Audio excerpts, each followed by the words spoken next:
पालकमंत्र्यांनाही मान्य नाही, हसन मुश्रीफ साहेबांना मान्य नाही, विनय कोरेंना मान्य नाही, राजेंद्र यड्रावकरांना या ठिकाणी मान्य नाही.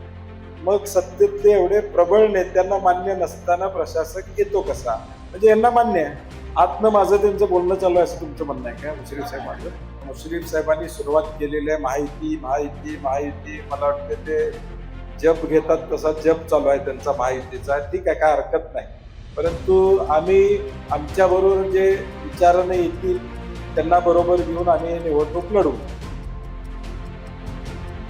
नावेद मुश्रीफांची माझी काही चर्चा झालेली नाही. त्यांना विचारेन मी अदृश्य शक्ती तुम्हाला जे म्हणायची होती ती कोण आहे हे मला माहित नाही. नाही, म्हणून मी म्हणतोय की संस्था टिकली पाहिजे यासाठी प्रयत्न होताना दिसत नाहीत. म्हणजे सत्तेत असणाऱ्या देखील लोकांच्याकडून प्रयत्न होताना दिसत नाहीत. आरोप प्रत्यारोप होत असतात, संस्थेत आरोप प्रत्यारोप चालू असतात. परंतु ज्यावेळी होतात त्यावेळी त्या माणसाला बोलवून घेऊन त्याच्याबरोबर चर्चा करून तो मार्ग काढण्याची तयारी तिथं दिसत नाही. मी सातत्यानं सांगितलंय की मुश्रीफ साहेबांनी सुरुवात केलेली आहे माहिती माहिती माहिती. मला वाटतं ते जप घेतात तसा जप चालू आहे त्यांचा माहितीचा. ठीक आहे, काय हरकत नाही. परंतु आम्ही आमच्याबरोबर जे विचाराने येतील त्यांना बरोबर घेऊन आम्ही निवडणूक लढवू.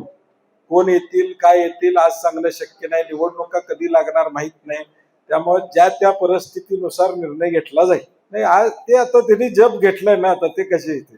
आतनं माझं त्यांचं बोलणं चालू आहे असं तुमचं म्हणणं आहे का? मुश्रीफ साहेब माझं नाही. मी परवा देखील सांगितलं होतं तुम्हाला सगळ्यांना की प्रशासका मुदत आमच्या संचालकाची संपेपर्यंत मी बोलणार नाही. कारण की संचालकांची मुदत आहे तोपर्यंत आम्ही संचालक मंडळाच्या आमच्या नेतृत्वाखाली त्या ठिकाणी.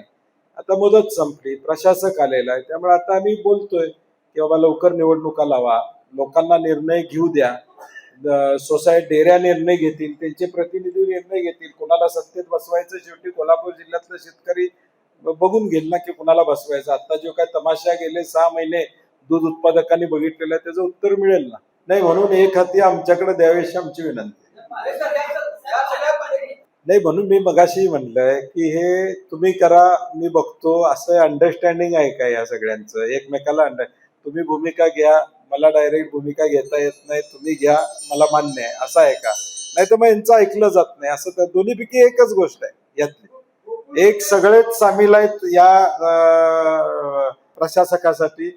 एकाने भूमिका एका पक्षाने घ्यायची, तुम्ही पुढाकार घ्या, आम्ही विरोध करतो, परंतु तुम्ही केल्यानंतर आम्ही मान्य करतो. आता जर पालकमंत्र्यांनाही मान्य नाही, हसन मुश्रीफ साहेबांना मान्य नाही, विनय कोरेंना मान्य नाही, राजेंद्र यड्रावकरांना या ठिकाणी मान्य नाही.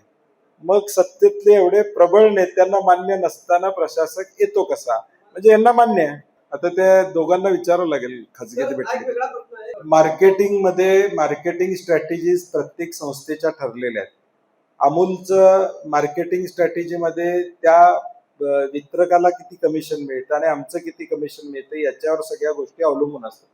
आणि ज्यावेळी नवा प्रोडक्ट ज्यावेळी आम्ही लॉन्च करतो त्यावेळी थोडा अडचणी येत असतात. परंतु शेवटी त्या वितरकाची जबाबदारी आहे. जर तू पिशवीतलं दूध गोकुळचं विकत असशील तर त्या ठिकाणी गोकुळचं बाय प्रोडक्ट सुद्धा विकलेच पाहिजेत हे आमचा अट्टास असणार. त्यामुळं 6 महिन्यानंतर तुम्हाला लक्षात येईल की गोकुळचं आईस्क्रीम लोकांना आवडायला लागेल. वितरकांना आता जुनी सवय लागलेली आहे. अमूलचं कमिशन किंवा त्या बिझनेस हा तोडून नवीन करायचा का? तर आम्ही हळूहळू ते रुजवू आणि करू तयार. नवीन Suzuki e Access electric scooter silent, smooth आणि स्टायलिश. आरामदायक सीट, डिजिटल फीचर्स आणि रोजच्या वापरासाठी परफेक्ट कम्फर्ट. एक चार्ज आणि शहरभर निश्चिंत राईड. कमी खर्च, शून्य प्रदूषण. आजच मोहिते सुझुकी कावळा नाका, मोहिते सुझुकी उद्यमनगर आणि मोहिते सुझुकी साने गुरुजी शोरूमला भेट द्या.